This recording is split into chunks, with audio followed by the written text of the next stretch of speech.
we actually are going to be starting our show off with a very special guest. Somebody that I'm really excited to have on. I've been a big fan of his for a number of years now. How many years? You said a number. A number. It could be 4, it could be 5, it could be longer. Oh, okay. But it is a number. Okay. We're just waiting for the okay, and we looks like we got it. We've got the green light. He is the man behind Schmoes Know over at Collider as well. He is the current movie trivia Schmoedown champion of the world. We have Mr. Kristian Harloff calling in. Kristian, how's it going today, buddy? What's going on, guys? That feels weird. It's a day later, and it's still pretty fresh. Yeah, I was very, very excited to see you win that belt last night. I watched it actually after I got home from your buddy Mark Ellis's stand-up show here in Philly last night. So that hack. Yeah, he put on a good show, and then a double dose of Schmoes goodness there watching you win that title. So congratulations. How's it feel? Thanks, man. It felt good. I mean, it's you play someone like Dan Murrell, and I said it in the pre and post interview. You go in against Dan Murrell just wanting to show that you know your stuff, not really expecting to win. And those questions were tough that they put together in that one. I think Dan and I both kind of struggled, but we both played such a defensive game that I just happened to get one that I knew because I watch a lot of Disney movies with my daughter, so I knew that answer at the end, and it kind of paid off. Yeah, my wife and I usually play along at home answering questions as the game is going on, which is always a lot of fun. But I've found myself sitting there not knowing the majority of the answers to those questions. So that was definitely championship caliber questions that were asked. Yeah, it was tough, but it was fun. So I mean, that's the championship match. So you gotta always be prepared. Now, as we're on the topic of the Schmoedown, we're also right around the corner from not only the singles tournament, but we're going to be getting geared up for the team championships as well. What are your predictions for that match as we look for a contender to take on the Patriots? Oh man, that's a tough one because here's the thing with the predictions on that. So you got team. Hello, Kristian, do you still have it?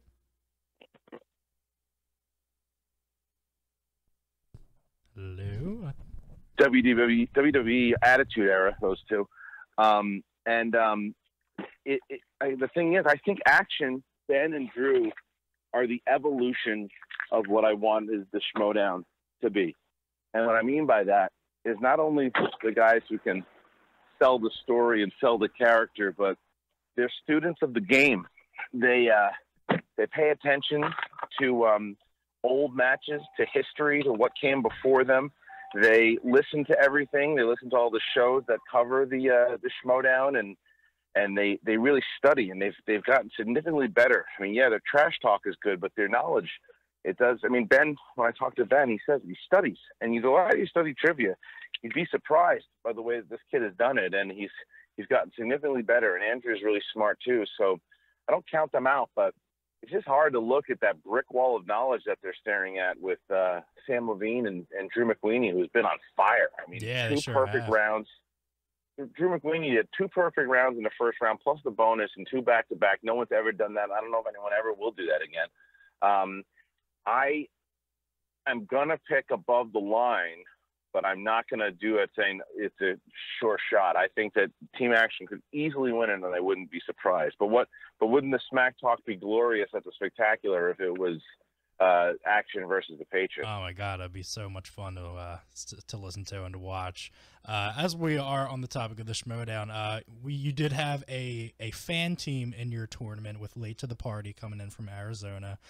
So a question that I've had regarding fan teams and fan associations, have you ever had any kind of thoughts about having more fan teams being able to get into the league in some capacity, maybe like having national tournaments around the country to maybe win and have a chance to come out to play you guys or anything like that? I've 100% thought about that. But the way it's funny because there's kind of a mix and match of both of what you just said.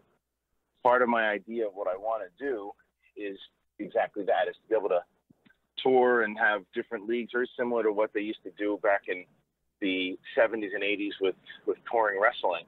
There's a lot of untapped talent out there, and not just people who know a lot about movies. There's a lot of personalities. There's a lot of people who are just natural on the mic, and there's a lot of different things. Remember, if everybody was good at, like, there's people out there in regards to wrestling that are really good on the mic, but maybe just can't do stuff maybe physically.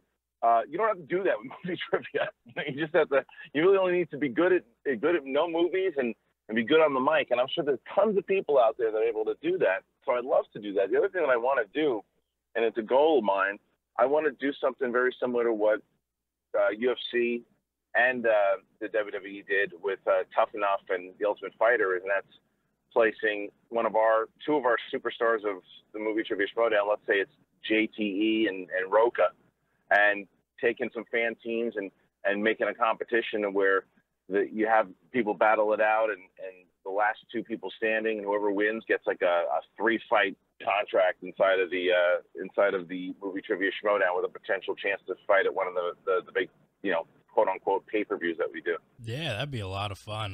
My co-host Bill and I, we do our own trivia competition league that's taking some liberties from you guys, but we have a lot of fun with it. Sometimes we do well, sometimes we don't, but that's the name of the game. So I know we would definitely both be game for that, to come out to California to play you guys. So yeah, maybe keep us in mind in the future. Absolutely. Well, if you guys are around, we'll talk off air about the if you're ever in LA and you want to come by one of the big events, then you should come by the studio and check it out. Yeah, definitely. It sounds like fun. We're issuing a challenge right now, Kristian. That's where we're at right now. Well, we actually have. We posted a video to YouTube a month or so ago. Yeah. Open challenge to anybody in the league. Open challenge next summer in the Octagon.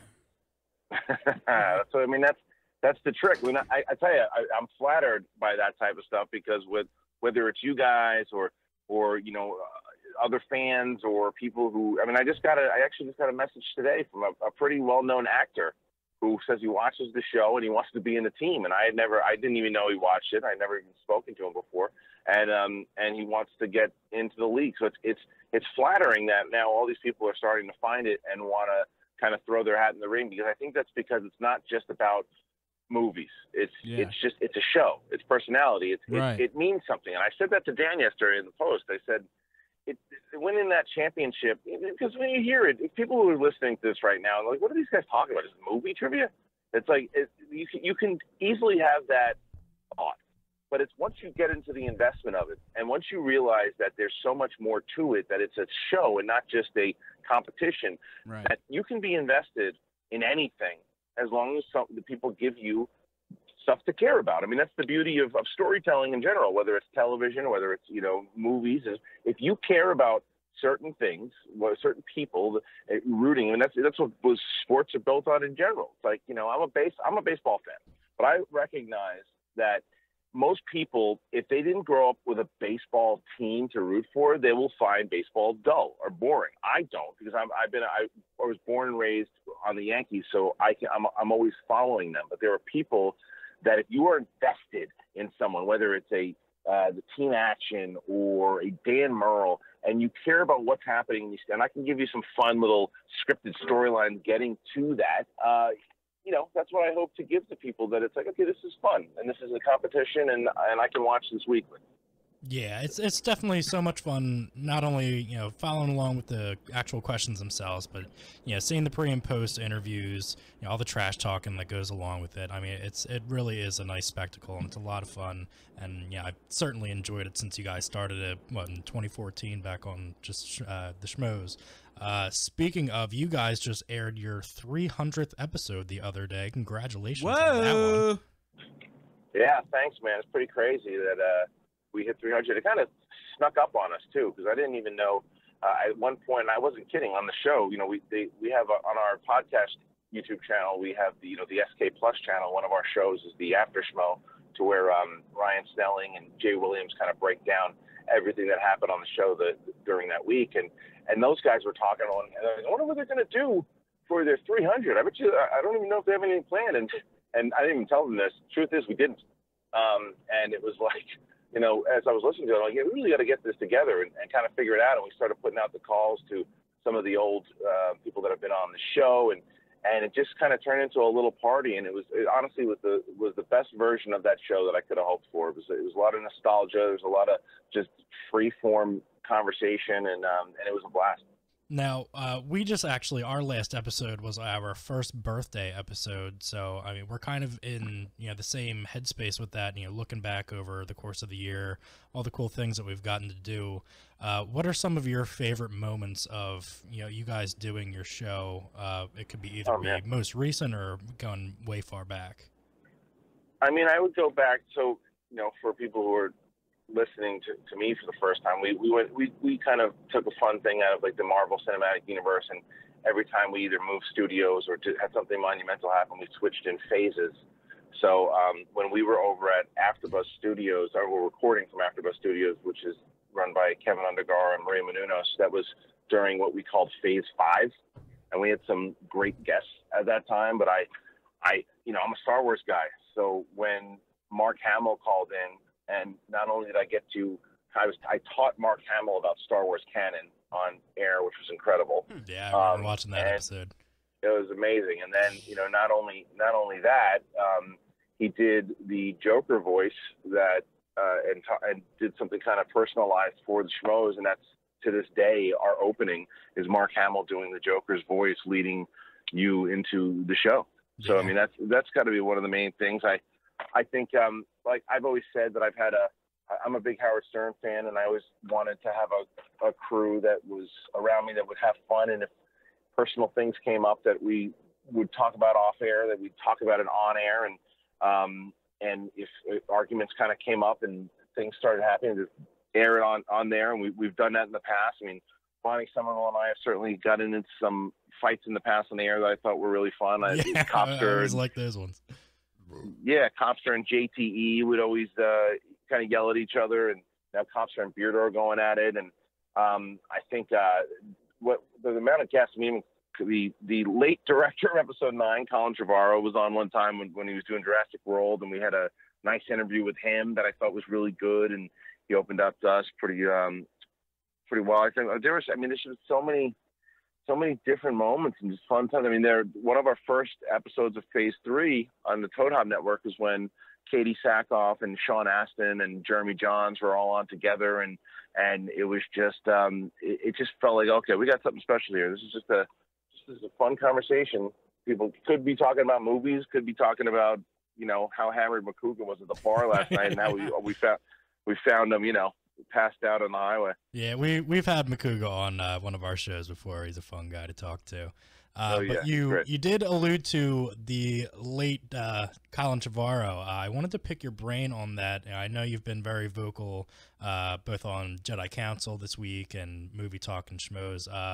But I don't want to rehash things too much. But with Colin Trevorrow leaving, just tell our listeners what your thoughts are on JJ coming back to direct Episode 9. Well, I mean, I'll start it by saying that I'm a big fan of The Force Awakens. I've been on record, and I'll continue to be on record saying that it is my third favorite Star Wars film. I go Empire is my first, and then I go New Hope, and then I go to The Force Awakens. And I think that what JJ did and what JJ was brought in to do in The Force Awakens was because there's certainly a young generation out there, and good for them, that love the prequels, and I understand how that they could, because they were raised on it. That's what they saw. There's some really good stuff inside the prequels as far as storytelling goes. There really is, but it wasn't a universal love of all Star Wars fans. There was a sour taste in some of the older Star Wars fans' mouths, and what they needed was someone that was going to make you familiar with what you used to love about the franchise. Bring back nostalgia, bring back the feels, and that's what J.J. Abrams was brought in to do, and that's what he accomplished. Whether or not you think it is a rehash of Episode 4 or not, he created brand new characters inside of that particular episode with some familiar themes. There's no doubt about it, and I could have done without Starkiller Base, but for overall, the movie itself delivered.